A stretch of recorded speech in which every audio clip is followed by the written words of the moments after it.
so do you want to join? I was like, yes, I'll be completing my training at so and so 4 o'clock, and then we can head at 6 o'clock to the ground and then play cricket. We met couple of captains who fly for the airlines, and they were first officers as well, and couple of people who are not from the aviation field. And one of the players, so he was playing for the state level, but he had some injury due to which he could not continue his career in cricket, but he was just playing for his passion. And deep down, he also wanted to become a pilot. So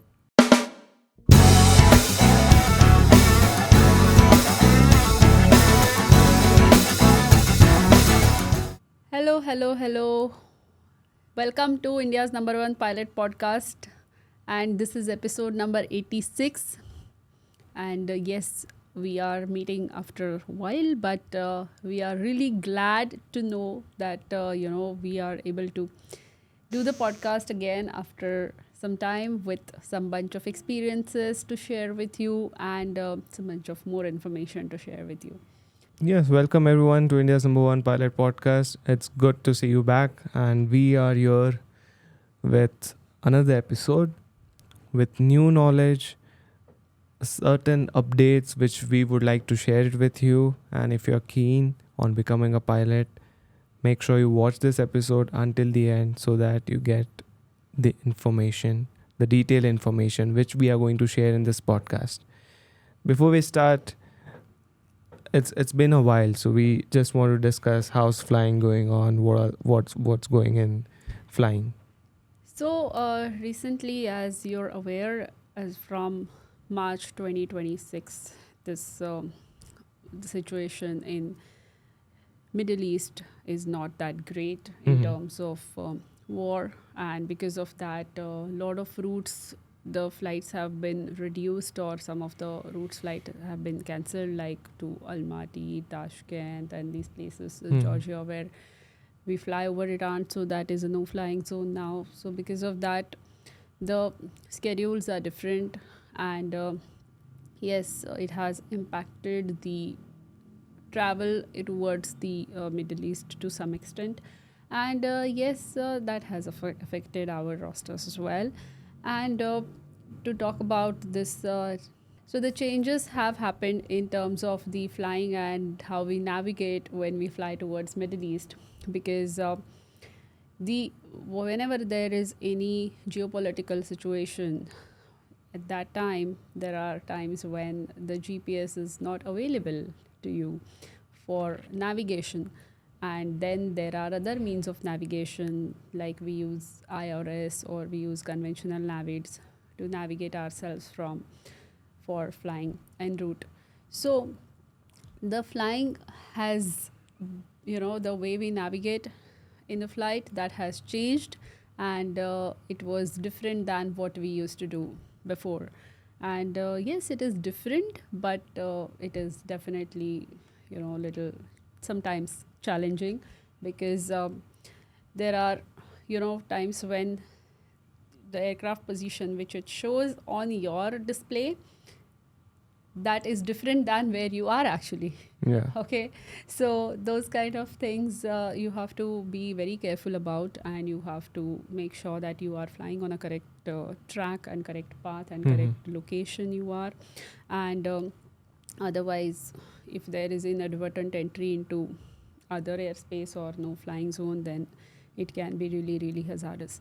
So that is the reason why you have to be on the toes, unlike when other times when we used to take controlled rest if on these longer flights, but now you cannot do that because of these challenges which you have to overcome.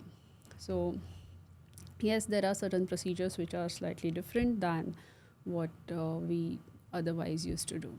So Yes, and as you mentioned about the event which is happening in the Middle East, what do you think will be the effect on the requirements of pilot for the coming years? Will it increase, will it decrease, or will it stay the same?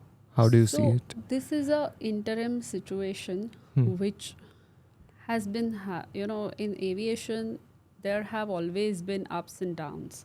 Like, if you know, there was global recession in 2008, which impacted the requirement for 2 to 3 years. After that, again, there was a requirement. Mhm. Then many pilots were absorbed in airlines. Thereafter, again, there was, certain airlines like Kingfisher was shut down. Then again, there was no requirement. Thereafter, from 2014, things started getting better in terms of Indian aviation till 2019. That time, students who completed their CPL, they were absorbed in airlines within few months time. Mhm. So in 2020, COVID hit. So again, there was a slowdown till 2022. So those 2-3 years again. But if you see the overall growth of aviation, it has always been upward. So these situations do affect aviation and overall global economy or that particular country's economy to some extent for that particular time period. But if you see the overall growth, it has always been upwards. So that period, for interim period, yes, there will be certain impact on the requirement. Mhm. But overall, if you see the growth by later 2026 second half or 2027, it is going to be on a upward trend. Yes, and every low is followed by a high. Correct. Okay, so right now things may seem to slow down, but that's the exact time, or I would say the best time to start, because by the time you complete your training and you get your license and you're ready to apply for the airlines, everything is back to normal. So we had, like you mentioned, the COVID, right?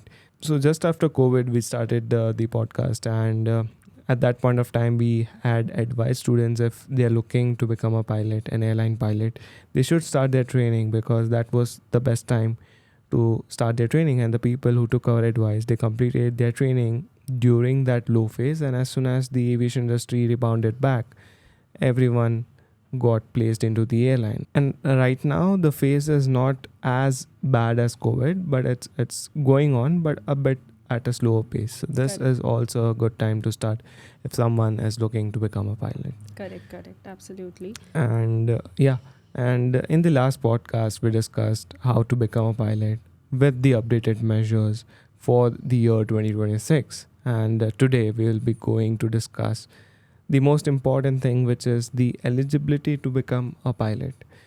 So why we make this podcast again? We had made this podcast in the past, but with time there are certain factors which get changed. So we need to address those changes. So we'll be addressing those changes, and I want to discuss why is this eligibility important and how it impacts a person's dream or something. Correct.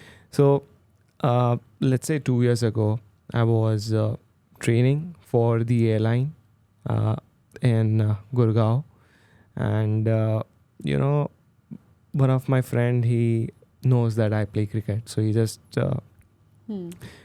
called me up and he told me, okay, I'm going to play cricket with few of the captains. They are playing in the nearby ground, so do you want to join? I was like, yes, I'll be completing my training at so and so 4 o'clock, and then we can head at 6 o'clock to the ground and then play cricket. So we went there. Okay, we met couple of captains who fly for the airlines, and they were first officers as well, and couple of people who are not from the aviation field.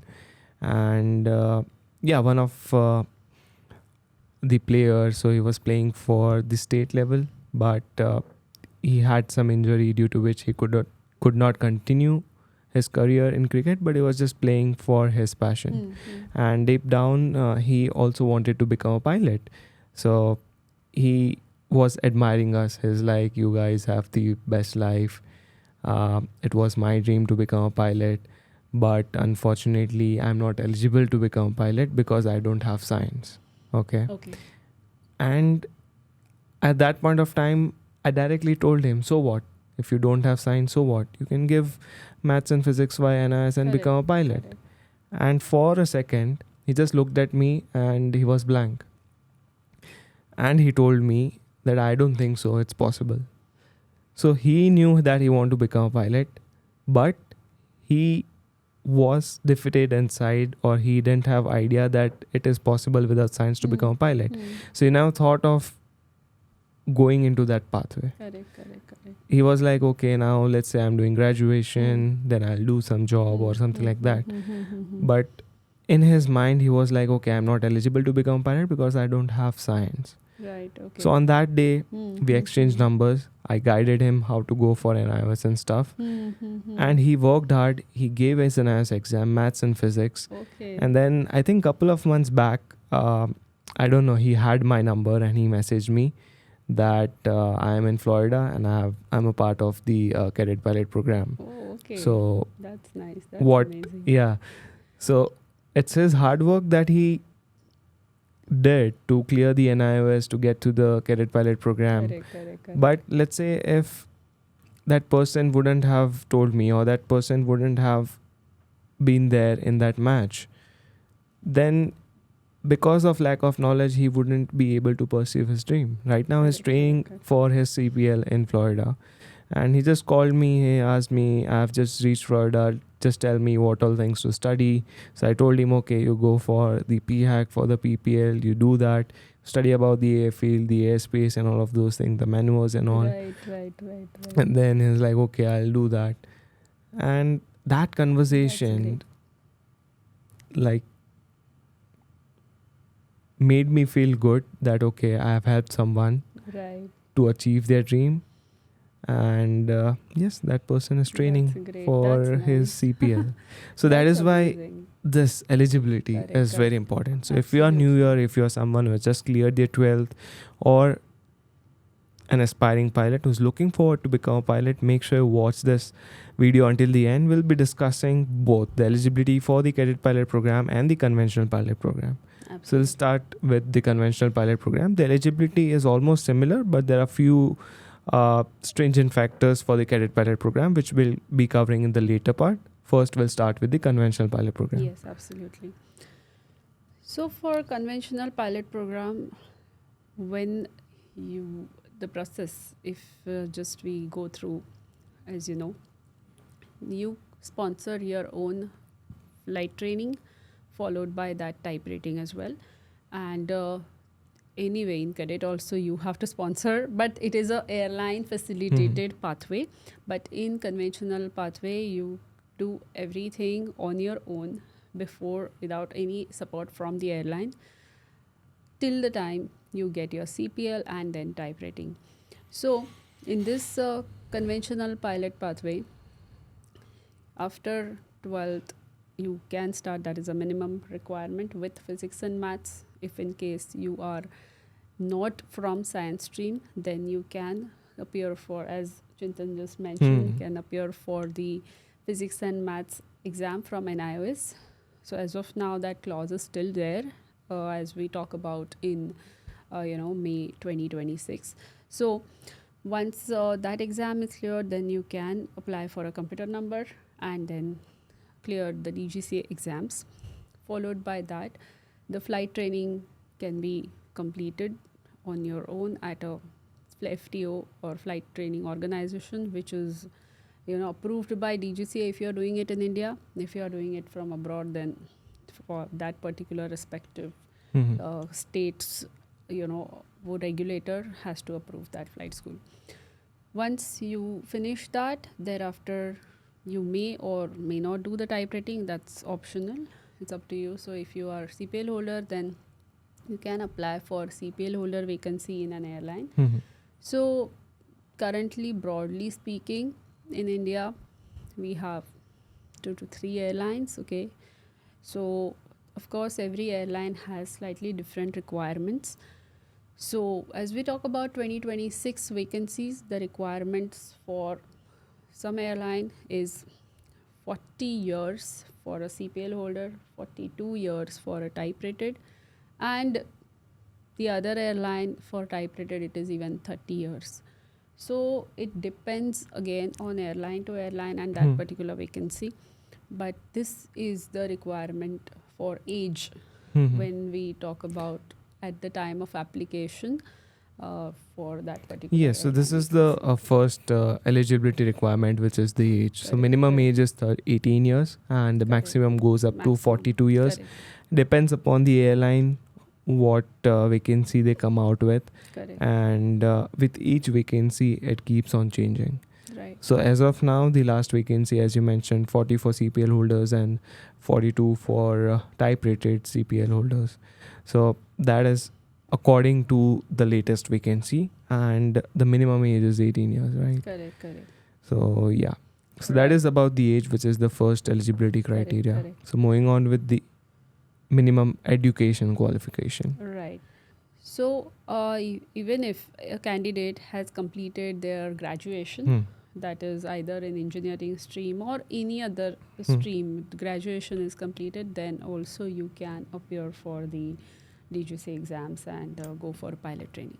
Yes, and if someone is willing to switch their careers, like let's say mostly people after 10 they have to select either maths, science.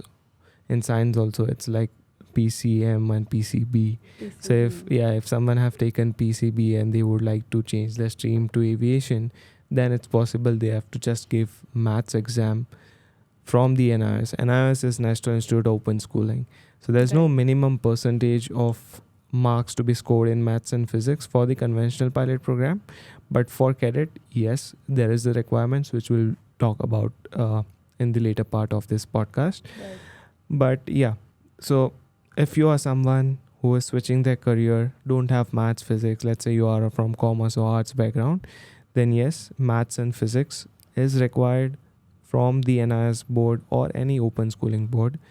And I have seen students getting scared when they hear the name maths and physics. Okay, so maths, it's not difficult, I would say, but yes, with practice it becomes easy.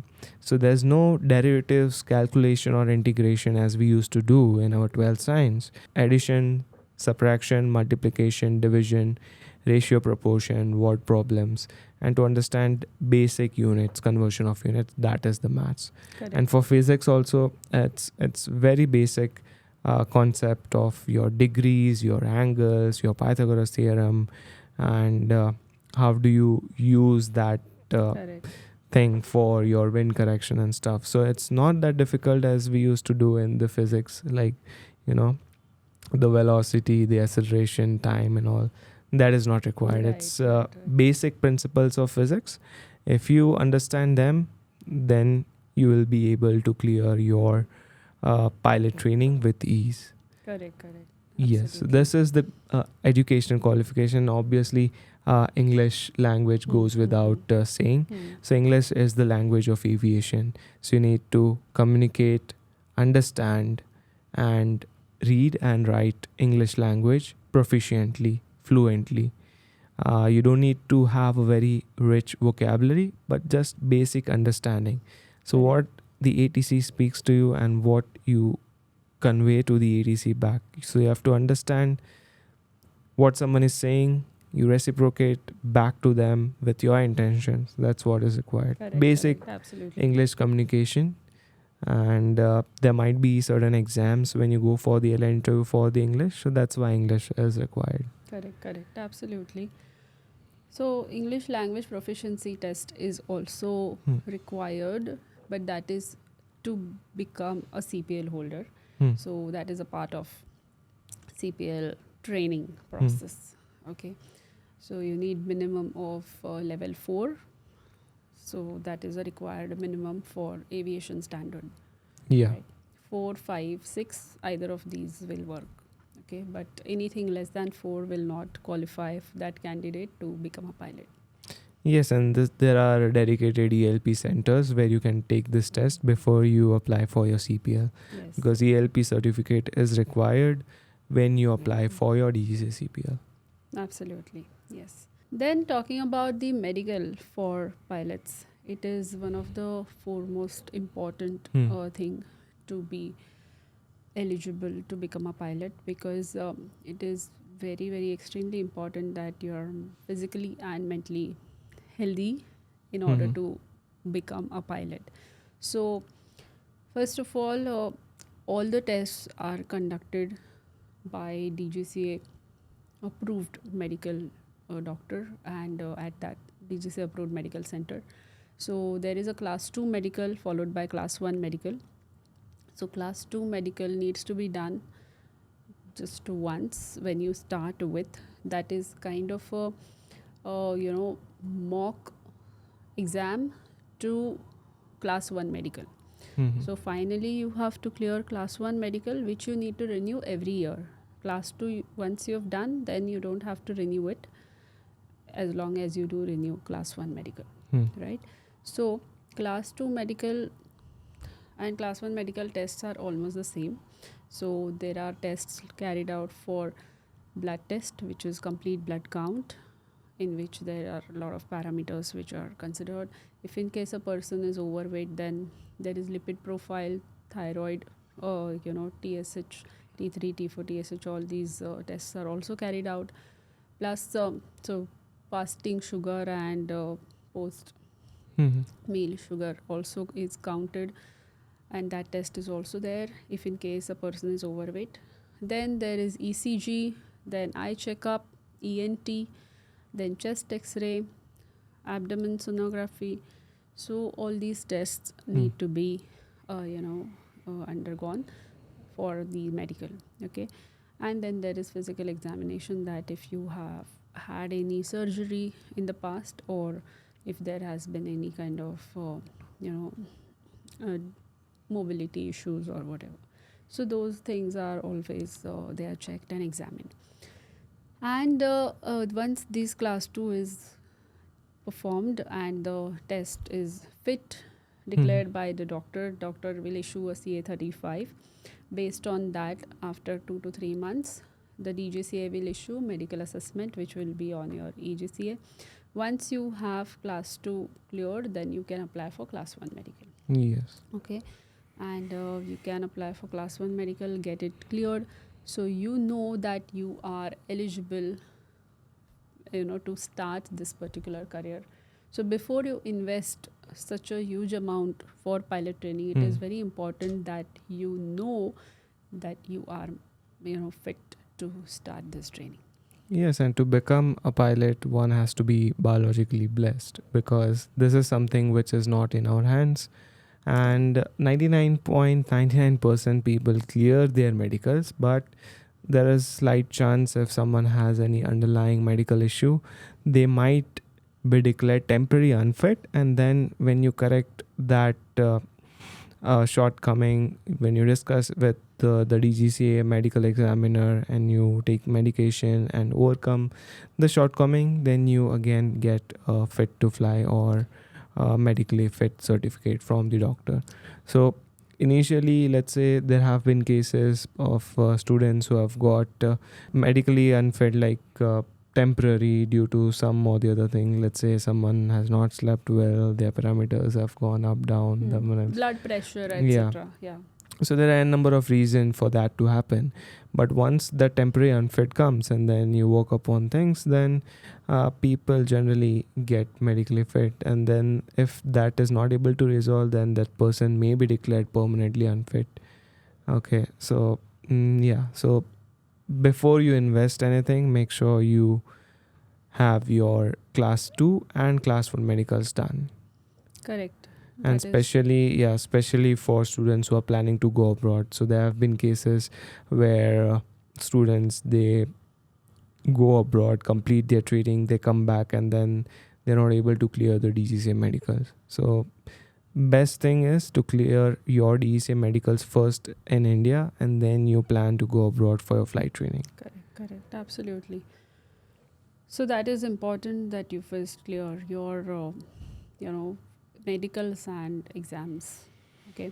Because there are times when some students, or there are cases where which are permanent medically unfit. Like for example, if in case somebody is facing with color deficiency or color blindness issue, or if someone has any underlying condition of the heart with respect to the the blood flow, etc.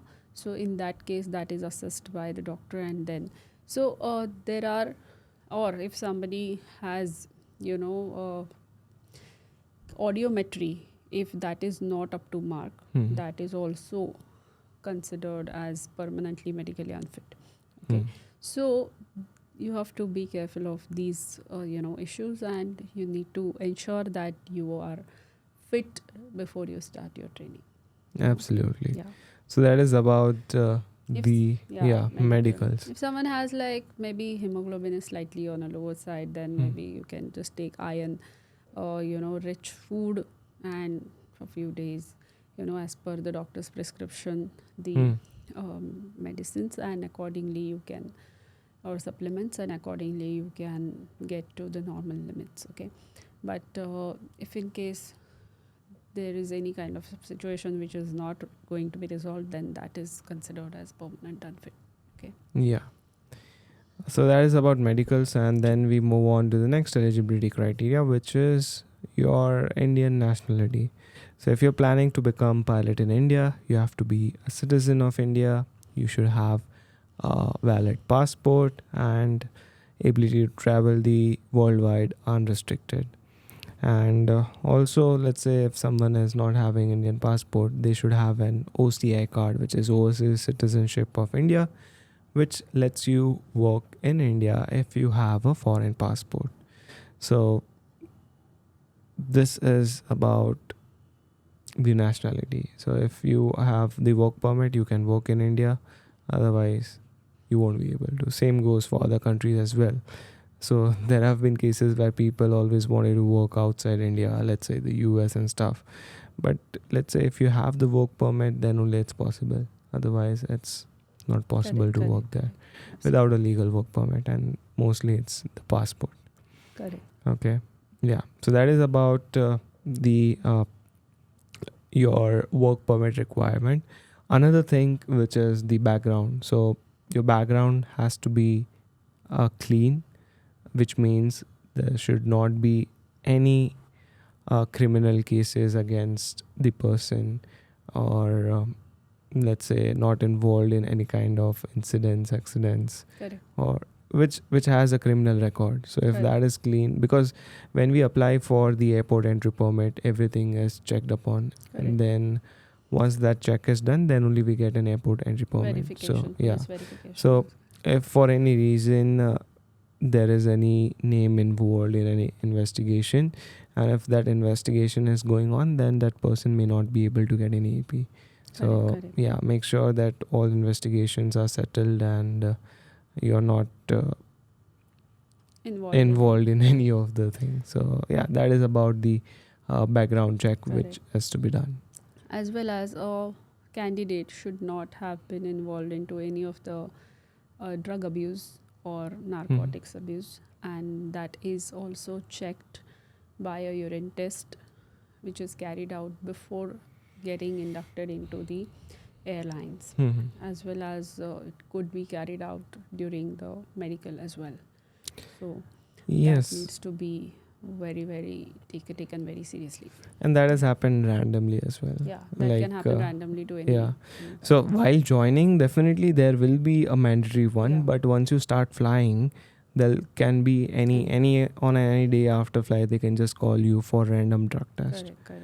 It happened for me, last month. So yeah, even in Nilay it happened. Yeah. When he was coming from. So if you're planning to become a pilot, international flight. Yeah. So if you're planning to become a pilot, then stay away from all the things which you should stay away from. Even otherwise also, even if you're not becoming, if you don't, if you're not going for this profession, then also you should not use drugs anyway. So this, I think we have covered all the eligibility requirements for the conventional pilot program. So now let's move on to the eligibility requirements for the cadet pilot program. Absolutely, yeah. So some part is different with respect to age. Majority part is common for. Yes. So what we can do is we can just so whatever we discussed for the conventional pilot program, so same eligibility applies for the cadet pilot program, but there are certain changes which will let you know now, which are applicable only for the cadet pilot program. Correct. Absolutely. So for cadet pilot program, generally students who want to do through airline, Mhm. facilitated pathway, so that that after finishing the CPL, if everything goes smoothly and there has been no, you know, crisis, or their airline still requires the pilots, then immediately after the CPL they will be absorbed, and Hmm. there is no waiting period. you know so in cadet pilot pathway, of course, their entire process of training Hmm. needs to be followed, and you need to clear all the assessments at Hmm. every stage, even during the flight training. Hmm. So in the cadet pilot program, the age criteria to begin your training is slightly lower compared to conventional pathway, Hmm. because here you're starting your training. So here in some airlines it is up to 32 years, and minimum is 18 years, maximum is 32 years to apply. And that is regarding the age criteria on the day of selection process. So that is the age limit to start your training with. Yes. Yeah, that is about the age, I guess. Yeah. Correct. And then regarding the minimum educational qualification, same goes here as well, 10 plus 2 with maths and physics.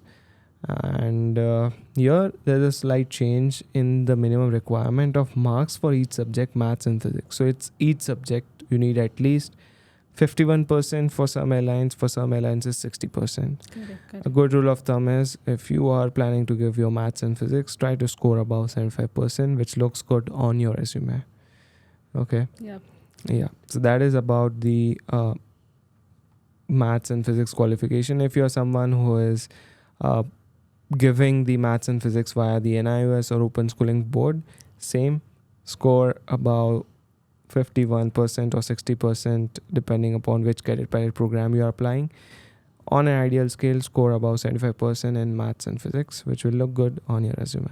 So when we talk about cadet pilot program, there are stages of selection process, and that you should aware of, and what is expected out of you in Mm. those stages, that you need to really know, so that you can work on it and you can improve those things if in case you're not there yet.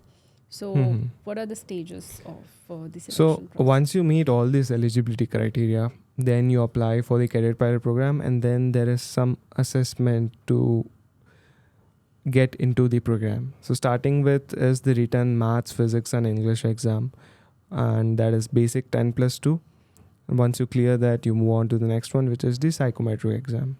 So psychometry exam test your mental state, whether a person is fit to become a pilot or no. A person who has suicidal tendency or thoughts to harm other person or oneself, so that kind of person may not be able to clear the psychometry exam. Correct. Okay.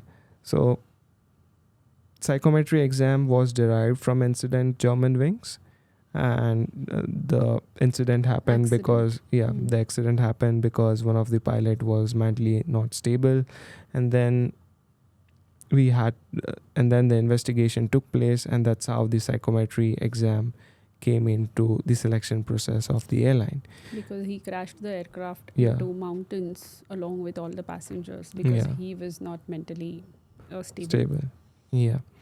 So yeah, once you are done with the psychometry exam, you have the aptitude test, which tests your multitasking skills, your hand-eye coordination, your listening skills, and are you able to handle the pressure? How do you fly an aircraft?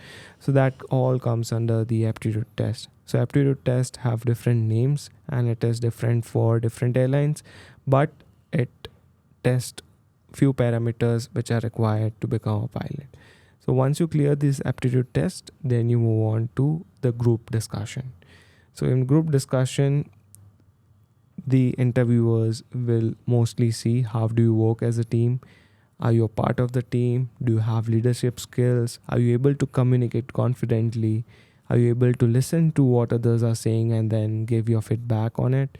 So group discussion is a group task, and you have to collectively come out with an outcome. And once you do that, you move on to the next stage, which is the personal interview. So in that, you go into the interview room with a resume, and there are a set of interviewers who will ask questions based upon your life. They want to know more about you and why do you want to become a pilot. They can ask you some technical questions, some maths questions, some like general affairs related to aviation, about the company, about the aircraft you want to fly. So all of those things happen during the personal interview, and it's a 30-minute interview, maybe long, maybe short, depending upon how you answer, depending upon the interviewers, whether they are satisfied with your answers or they want to know more about you. So that's the personal interview, and once you clear the personal interview, then you sign the LOI. So LOI for the cadet pilot program is typically given by the airline to the student, and in that LOI the terms and conditions are written, like what all conditions are there to get a job after your training. And then there might be certain bond years. So let's say for different airlines is different, generally 5 to 7 years. So that is the bond year mentioned. So if you're planning to go for the cadet, then you have to serve a bond with the airline once you complete your training. Correct. And that is a part of the cadet pilot program. True. And some cadet pilot program also have a height requirement of 155 to 160 centimeters. So depending upon that, you apply for the cadet pilot program. But as such, there's no requirement for the conventional pilot program, as long as you meet the cockpit assessment test for the type of aircraft you wish to fly. Yes, for Airbus, generally I have not seen the height requirement as such. Yeah. For Boeing, yes, there is a height requirement. Mhm. For the airlines which hire pilots for flying Boeing aircraft, especially Boeing 737 or Boeing series aircraft, those airlines will come up with the height requirement to apply for that vacancy, whereas the airlines which do want pilots for Airbus 320 and Airbus series aircraft, there has not been any height requirement as such which is mentioned on any vacancy. Yeah. So that is about the cadet pilot program, right? Right. So if we want to sum it up, the requirements or the eligibility for the conventional pilot program, how will you? So eligibility criteria for conventional pilot pathway, the minimum age for conventional, that is 18 years for CPL. Then maximum age for airline induction or the airline interview, that is 40 or 42 years depending on whether you are CPL holder or type rated, and it can vary with airline to airline. If in case you want to become an instructor, then there is no higher age limit. Then educational qualification, that qualification needs to be minimum 12th with physics and maths. If in case you are from other stream like arts or commerce, then you can apply for NIOS and clear physics and maths for your DGCA exams. Medical, you need to clear class 2 medical followed by class 1 medical. Followed by that, you need to be physically and mentally fitness is also required, as well as no drug abuse is you need to ensure.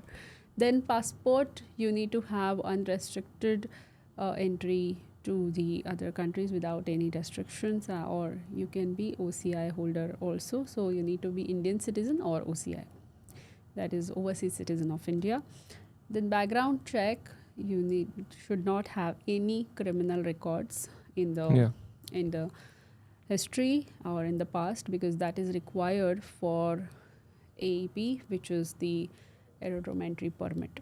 Okay, so that is the eligibility criteria for conventional pilot pathway. These are the requirements for conventional pilot pathway. So can you sum it up, the eligibility requirement for cadet pilot pathway? So for cadet pilot pathway, to start with, the cadet pilot program eligibility, age minimum is 18 years, maximum is 32 years.